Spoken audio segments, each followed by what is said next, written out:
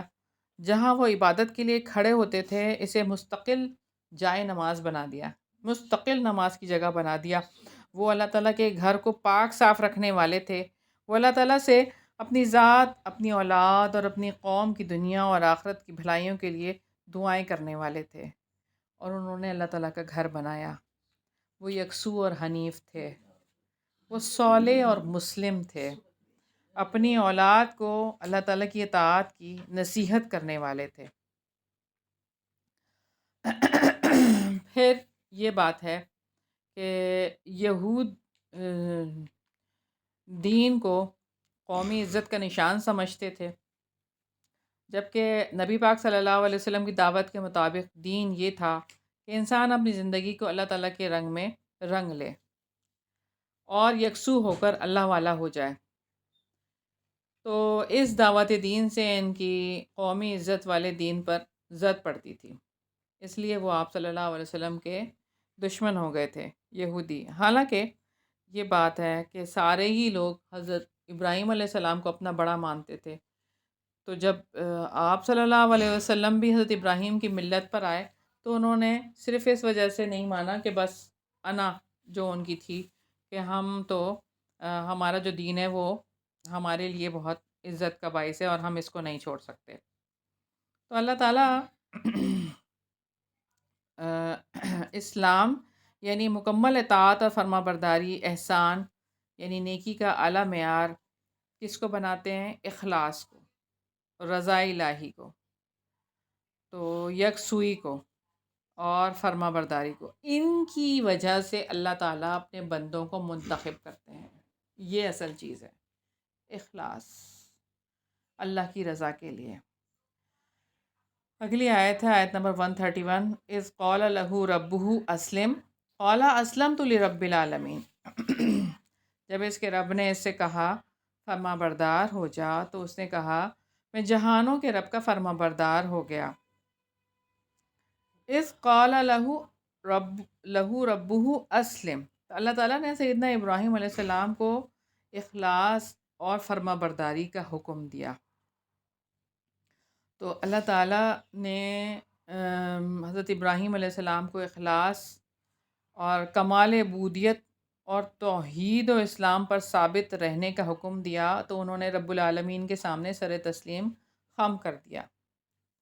اپنی سوچ، اپنے خیال، اپنے جذبات، اپنے احساسات اور اپنے عمل کو مکمل طور پر اللہ تعالیٰ کے حوالے کر دیا، اللہ تعالیٰ کے سپرد کر دیا۔ اسلم قال اسلمت لرب العالمین۔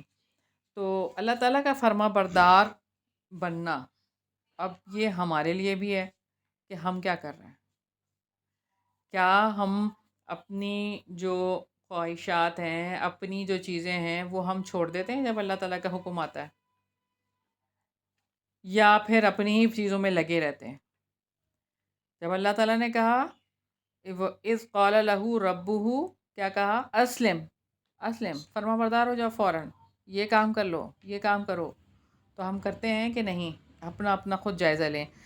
اللہ تعالیٰ کو اپنا مالک، حاکم، آقا اور معبود مان کر، اپنے آپ کو اللہ تعالیٰ کی مرضی کے مطابق ڈھال کر، اپنے آپ کو اللہ تعالیٰ کے حوالے کر کے فرما بردار بنا جاتا ہے. اور اللہ تعالیٰ کی ہدایت کے مطابق زندگی میں، دنیا میں جو زندگی ہم گزار رہے ہیں، حقیقتاً انسان اپنی پستی کو اللہ تعالیٰ کے سپرد کر دیتا ہے. ہم کچھ بھی نہیں ہیں، کچھ بھی نہیں کر سکتے. اچھا،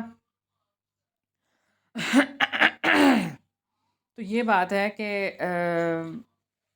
ٹوٹل یعنی کہ اپنے آپ کو اللہ تعالیٰ کے حوالے کر دینا، سپرد کر دینا. اللہ تعالیٰ جیسے آپ کی مرضی، جیسے آپ کی مرضی. اور تو یہ کام کرنے والا ہے. حضرت ابراہیم علیہ السلام نے کبھی کچھ نہیں کہا اس حوالے سے. آپ سوچ کے دیکھیں نا، جب آگ میں ڈالا گیا، ماں باپ چھوٹے تھے، گھر گرستی چھوٹی تھی نا، سارا کچھ. اسلمت لرب العالمین، میں اللہ تعالیٰ کے لیے، اللہ تعالیٰ آپ کے سپرد. بڑھاپے کی اولاد وہاں پہ چھوڑ کر آ جاؤ. اسلمت لرب العالمین، ذبح کر دو اولاد کو. اسلمت لرب العالمین. ہمارے اوپر اگر کوئی ایسا وقت آئے تو کیا کریں؟ سوچ میں پڑ جاتے ہیں. ایک لمحے کے لیے سوچا، اچھا ٹھیک ہے، میں سوچتا ہوں اس بارے میں کیا کرنا چاہیے. اسلمت لرب العالمین. ہم نے کیا کرنا ہے؟ اپنا سوچے ہم کیا کر رہے ہیں. اسلم تو کرتے ہیں کہ نہیں؟ حضرت ابراہیم علیہ السلام نے اللہ تعالیٰ کے سامنے عاجزی کا اظہار کرتے ہوئے کہا کہ میں خالص توحید اور محبت کے ساتھ رب العالمین کے سامنے اپنا سر جھکاتا. جیسے کہ اللہ تعالیٰ فرماتے ہیں انی وجہت وجہی للذی فطر السماوات والارض حنیفا وما انا من المشرکین.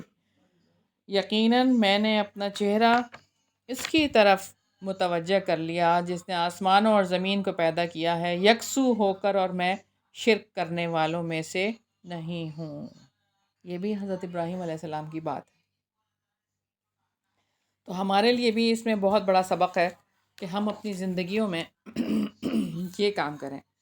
جہاں پہ کہیں پر بھی کوئی ایک بات بھی آ جائے، حق سامنے آ جائے، تو اس سے روگردانی نہ کرنا، بلکہ اس کے آگے اپنے آپ کو سرنڈر کر دینا. یہ نہ ہو کہ خود تو بدلتے نہیں ہیں اور قرآن کو بدل دیتے ہیں. اور یہ کہ جیسے کہ ہم قرآن پڑھ رہے ہیں، سارا کچھ کر رہے ہیں، لیکن ہماری زندگی، ہمارا لائف سٹائل بالکل ویسے ہی ہے جو پہلے تھا. بس ہم نے ایک ایڈ کر لی ہے چیز اپنی زندگی میں، جیسے قرآن کو ہم نے وقت دینا شروع کر دیا، لیکن تبدیلی نہیں آ رہی زندگی میں. تو ایسا پڑھنا کوئی پڑھنا نہیں جب تک کہ آپ کی زندگی نہ بدلے. قرآن پڑھنے سے، قرآن پڑھنے کا مقصد صرف یہ نہیں ہے کہ آپ کو لفظ کی پہچان ہو جائے، آپ کو اس کے معنی آپ نے رٹ لیے ہوں، یا آپ نے بس اس کو سمجھ لیا اور اس کو بند کر کے، کیونکہ میں نے پڑھ لی ہے، کلاس ہو گئی ہے، بس اب میں نے رکھ دیا ہے، بس اب دنیا میں جو مجھے کرنا ہے میں نے وہی کرتے رہنا ہے. اللہ تعالیٰ کو یہ چیز نہیں چاہیے. پھر تو یہ آپ نے ایک ایڈیشنل چیز اپنے ساتھ رکھ لی ہے اور بس آپ اسی کے ساتھ چل رہے ہیں، لیکن آپ کا لائف سٹائل وہی ہے. اللہ تعالیٰ کو یہ نہیں چاہیے. جو اصل بات ہے نا، وہ اس کی روح ہے، جو آپ کے اندر جائے اور آپ کی زندگیاں بدل جائیں اور آپ اللہ تعالیٰ کے لیے خالص ہو جائیں، جیسے حضرت ابراہیم علیہ السلام تھے، مخلص. ایسے اسلمت لرب العالمین کہیں ہم ہر بات میں، ہر معاملے میں یہ ہونا چاہیے. اور اللہ تعالیٰ سے توفیق مانگیں، اللہ تعالیٰ دیں گے.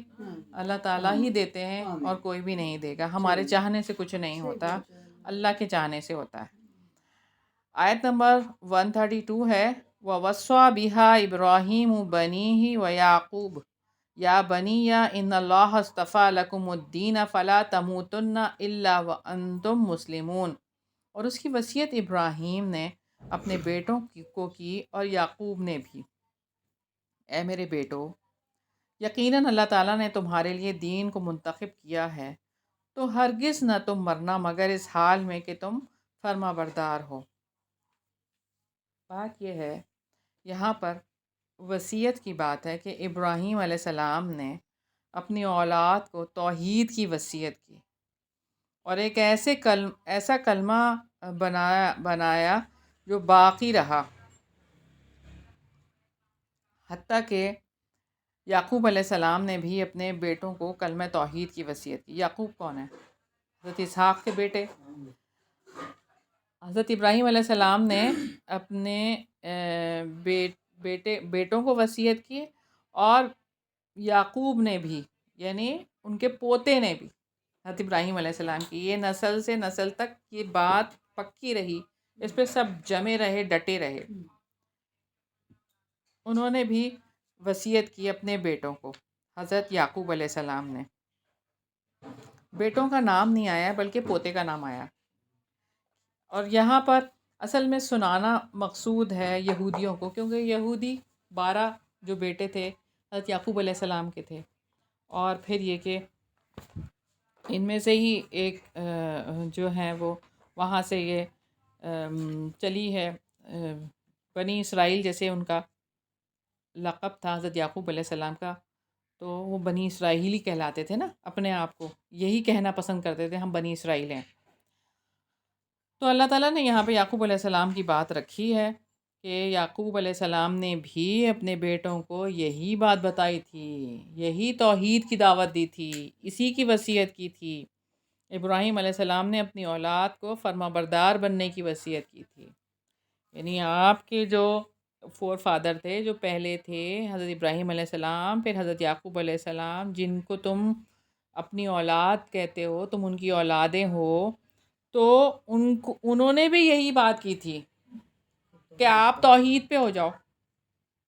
تو یہ سمجھانا ہے کہ ہر جو یہودی بنا ہوا ہے وہ یہ جان لے، وہ یہ سمجھ لے، یا بنیہ ان اللہ اصطفیٰ، یا بنیہ، اے میرے بیٹو۔ اب دیکھیں کتنا خوبصورت انداز ہے نا بات کرنے کا، اے میرے بیٹو۔ اب ایسے ایسی بات ہوتی ہے کہ ہم کہتے ہیں کہ یہ کام کر لو، اگر آپ اس میں کہیں میرے بچے یہ کام کر لیں، یعنی ایک ایسی بات ہو جاتی، پیار اور محبت آ جاتا ہے۔ تو یہاں پر وہی بات یاد کروائی ہے اللہ تعالیٰ نے، اے میرے بیٹو، یعنی حضرت یعقوب علیہ السلام نے کیسے کہا؟ اے میرے بیٹو، یقیناً اللہ تعالیٰ نے تمہارے لیے دین کو منتخب کیا ہے۔ دین اسلام، دین سے مراد کیا ہے؟ دین سے مراد دین اسلام، اور دین سے مراد کیا؟ عمل بھی ہے اس میں، اور پھر عمل کے بعد جزا بھی ہے، یعنی آپ سے صرف زبانی نہیں ہے، دین سے مراد یہ ہے کہ آپ کا عمل ہے اصل چیز، اور اس کے بعد اس کی جزا ملے گی، اس سے مراد یہ ہے یہاں پہ، ٹھیک ہے؟ دین، لہٰذا اس دین کو قائم کرو، اس کی شریعت پر عمل کرو، اس دین کے رنگ میں رنگ جاؤ، اور اسلام کے سوا کسی اور حالت میں تمہیں موت نہ آئے۔ فَلَا تَمُوتُنَّ إِلَّا وَأَنْتُمْ مُسْلِمُونَ، تمہیں موت بھی آئے تو اسلام پر آئے، تو اسی دین کے اخلاق اور اوصاف پر زندگی گزارو گے تو اسی پر موت آئے گی، اسی کے مطابق ساری زندگی گزرے گی تو اسی پہ موت آئے گی۔ ایسا نہیں ہو سکتا کہ اچانک موت مسلمانوں والی ہو جائے اور ساری زندگی تم نے کسی اور کی گزاری ہو۔ اور انہی کے ساتھ قیامت کے دن تم اٹھائے جاؤ گے، جن کے ساتھ تم زندگی گزارو گے، جن اصولوں کے ساتھ، جن چیزوں کے ساتھ، جو طور طریقے تم اپناؤ گے، اسی کے ساتھ تم قیامت میں بھی اٹھائے جاؤ گے۔ اپنے آپ کو اللہ تعالیٰ کے حوالے کرنے میں رکاوٹیں تو آئیں گی، یہ تو نہیں ہو سکتا کہ رکاوٹیں نہ آئیں، شیطان تو چاہتا ہی نہیں ہے، وہ تو آئے گا، وسوسے تو ڈالے گا، یہ تو ہوگا، یہ تو ساری کام ہوتے ہی چلے جائیں گے، لیکن اسلام پر تم نے عمل کرنے سے نہیں رکنا۔ غلبہ اسلام کی تمنائیں ٹوٹیں، تم نہ ٹوٹنا، تم اسی دین پر قائم رہنا، وسوسے تو آنا ہی آنا ہے۔ دیکھیں کبھی بھی جو ہے نا آپ کے دل میں کچھ بھی ہو، یعنی شیطان ہمیشہ زیادہ وسوسے ڈالتا ہے ایسے لوگوں کے اوپر کہ جو دین میں ثابت قدم رہنا چاہتے ہیں اور وہ رہنے کی کوشش کر رہے ہوتے ہیں۔ آپ نے بس اپنے وسوسوں کا تذکرہ نہیں کرنا، ایسی باتوں کا تذکرہ نہیں کرنا کہ مجھے ایسے خیالات آتے ہیں، نہیں کرنا۔ اللہ تعالیٰ سے پناہ طلب کرنی ہے کہ اللہ تعالیٰ مجھے اس سے بچا لیں۔ اعوذ باللہ السمیع العلیم من الشیطان الرجیم من حمزہ ونفخہ ونفثہ، یہ پڑھیں 3 دفعہ پڑھ کر اپنے اوپر دم کریں ہر نماز کے بعد، یا 7 دفعہ پڑھ لیں زیادہ وسوسے آتے ہیں تو، لیکن اپنے اندر ان چیزوں کو شامل کریں۔ اور پھر یہ کہ اللہ تعالیٰ نے یہ فرمایا ان اللہ اصطفیٰ لکم الدین، اللہ تعالیٰ نے کیا پسند کیا ہے؟ دین اسلام کو پسند کیا ہے، ٹھیک ہے؟ تمہاری زندگی کے لیے اسلام کو بطور دین پسند کیا ہے، تو اس کے ساتھ ہی رہنا ہے اور مرنا بھی اسی کے ساتھ ہے۔ اب آپ دیکھیں، سب کو پتہ تھا شروع سے ہر نبی جو لے کر آیا دین وہ اسلامی تھا، توحید کی بات تھی، لا تعبدون الا اللہ، کہ تو صرف اللہ تعالیٰ کی عبادت کرنا اور کسی اور کی عبادت نہیں کرنا، بس یہ بات تھی۔ اور پھر یہ یہاں پر بات ہے فلا تموتن الا وانتم مسلمون کی، کہ جب موت بھی آئے گی تو اسلام کی حالت میں، یہ چھوڑنا نہیں ہے، اس کو مرتے دم تک نہیں چھوڑنا۔ کبھی یہ نہیں ہو سکتا کہ میں نے تو اتنا کام کر لیا، اتنا ہو گیا، اب میں چھوڑ دیتی ہوں، کیا فائدہ، مجھے اتنی مصیبتیں آ رہی ہیں، اتنی پریشانیاں ہو رہی ہیں، میں جب سے دین کے راستے میں آئی ہوں یہ ہو گیا وہ ہو گیا۔ نہیں، کبھی بھی نہیں یہ باتیں سوچنی اور کبھی بھی نہیں اس کو چھوڑنا، اس لیے کہ یہ تو آزمائشیں ہیں اور یہ تو آنی ہی ہے، یہ تو زندگی ہے، اور اس میں تو مبتلا ہر کسی نے ہونا ہے، ہر کسی نے ہونا ہے، ہر کسی کے اوپر۔ بیمار صرف مسلمان نہیں ہوتے، بیمار نان مسلمز بھی ہوتے ہیں، تکلیفیں صرف مسلمانوں کو نہیں آتی، لیکن اجر کس کو ملتا ہے؟ مسلم۔ اگر اللہ پہ توکل ہے، بھروسہ ہے کہ اللہ تعالیٰ سے ہوتا ہے جو ہوتا ہے، تقدیر پر ایمان ہے، اللہ نے لکھا تھا یہ ہونا تھا اور یہ ہوا، تو کیا ہوگا؟ آپ کو اجر ملے گا، اور ان کو اجر نہیں ملے گا، ظاہر سی بات ہے، وہ تو دنیا کے چکر میں پھنسے ہوئے ہیں۔ یقین تو سب کو تھا، سب کو ہے کہ یہ اسلام جو ہے یہی دین ہے۔ کیوں؟ آپ فرعون کو بھی یہ پتا تھا، جب وہ ڈوب رہا تھا تو اس نے کیا کہا تھا؟ اب میں ایمان لایا موسیٰ کے رب پر، اور انا مسلمون، کہ میں مسلمان ہوتا ہوں، کہ میں مسلمان ہوتا ہوں۔ ہاں، اس وقت پہ جب کہ جان نکل رہی تھی، فرشتے کو دیکھ لیا تھا، تو اس کو پتا تھا کہ اصل چیز تو اسلام لانا ہے، اصل چیز تو مسلمان ہونا ہے، سب جانتے ہیں۔ تو شروع سے ہی دین کیا رہا؟ اسلام ہی رہا۔ ان لوگوں نے فرقے بنا لیے، یہودیت اور نصرانیت، تو یہ دین نہیں تھا۔ بات یہی ہے، اسلام قدیم ہے، وہی سارے انبیاء کی دعوت رہی ہمیشہ سے۔ اس کی ابراہیم علیہ السلام اور یعقوب علیہ السلام نے وصیت بھی کی، اور انہوں نے کہا اسلام کو لازم پکڑ لو، اس پر دوام اختیار کرو اور اس کو نہ چھوڑنا یہاں تک کہ تم وفات پا جاؤ۔ اللہ تعالیٰ سے دعا ہے کہ اللہ تعالیٰ ہم سب کو ثابت قدمی عطا فرمائے، اور دنیا میں ہمیں ایمان کی سلامتی کے ساتھ زندہ رکھے، اور موت آئے تو ہم ایمان کے ساتھ جائیں، کلمے کی موت نصیب ہو۔ سبحانک اللہم و بحمدک، نشہد ان لا الہ الا انت، نستغفرک و نتوب الیک۔ السلام علیکم ورحمۃ اللہ وبرکاتہ۔ ومن يرغب عن ملة إبراهيم إلا من سفه نفسه ولقد اصطفيناه في الدنيا وإنه في الآخرة لمن الصالحين إذ قال له ربه أسلم قال أسلمت لرب العالمين ووصى بها إبراهيم بنيه ويعقوب يا بني إن الله اصطفى لكم الدين فلا تموتن إلا وأنتم مسلمون.